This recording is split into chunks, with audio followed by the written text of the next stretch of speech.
দ্বিতীয় ওভারেই শরীফুলের আঘাত, সঞ্জু স্যামসন 6 বলে করেন 1 রান। ভারতের বিপক্ষে সবশেষ 5 টি-20তে বাংলাদেশের জয় মাত্র একটি, সেটিও 2019 সালে।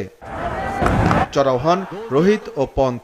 সাকিব আল হাসান তার 2 ওভারে দেন 30 রান। পাওয়ার প্লের 6 ওভারে ভারতের সংগ্রহ দ্বারায় 1 উইকেটে 55 রান। দ্বিতীয় সাফল্য আসে 7ম ওভারে। মাহমুদুল্লাহ রিয়াদের বলে রিশাদের ক্যাচে ফিরে যান রোহিত শর্মা, যিনি করেন 19 বলে 23 রান। তবে অপর প্রান্তে ঋষভ পন্থ ছিলেন মারমুখী। পন্থের স্ট্রাইক রেট ছিল প্রায় 200। সদ্য সমাপ্ত আইপিএলে 40 গড়ে রান তুলেছেন পন্থ। 8ম ওভারে সৌম্য সরকার দেন 11 রান। লেগ স্পিনার রিশাদও সুবিধা করতে পারেননি। ওভার প্রতি 9-এর বেশি রান তুলতে থাকে ভারত। ইনিংসের অর্ধেক পর্যন্ত টিম ইন্ডিয়ার সংগ্রহ দ্বারায় 2 উইকেটে 92 রান। ঋষভ পন্থ 32 বলে 53 রান করার পর স্বেচ্ছায় ক্রিজ ছেড়ে যান।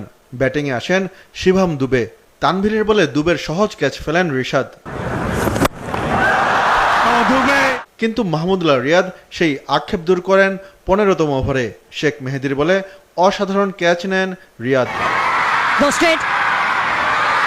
17তম ওভারে তানভীরের বলে হার্দিক পান্ডিয়া মারেন টানা 3 ছক্কা। অবশ্য সেই ওভারেই সূর্যকুমারকে ব্যক্তিগত 31 রানে ফিরিয়ে দেন তানভীর। 20 ওভারে ভারতের সংগ্রহ দ্বারায় 5 উইকেটে 182 রান। হার্দিক পান্ডিয়া অপরাজিত থাকেন 23 বলে 40 রানে। বাংলাদেশের টার্গেট 183 রান। প্রথম ওভারেই ফিরলেন সৌম্য সরকার, 2 বলে রান নেই। অপর প্রান্তে তানজিদ তামিম, তার সঙ্গে লিটন দাস, যিনি ছন্দে ফিরতে পারেননি এই ম্যাচেও।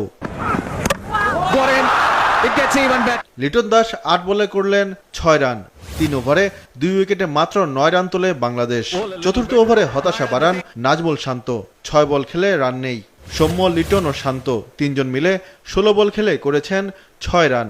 পাওয়ার প্লের 6 ওভারে সংগ্রহ 3 উইকেটে 27 রান। আশা দেখেও ব্যর্থ তাহিদ হৃদয়, ফিরলেন 14 বলে 13 রানে। তানজিদ তামিমও টিকলেন না। 10 ওভারে রান 5 উইকেটে 46।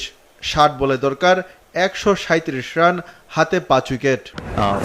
বিপদে হাল ধরেন মাহমুদুল্লাহ। 28 বলে 40 রান করে স্বেচ্ছায় ক্রিজ ছেড়ে যান তিনি। সাকিব আল হাসান করেন 34 বলে 28 রান।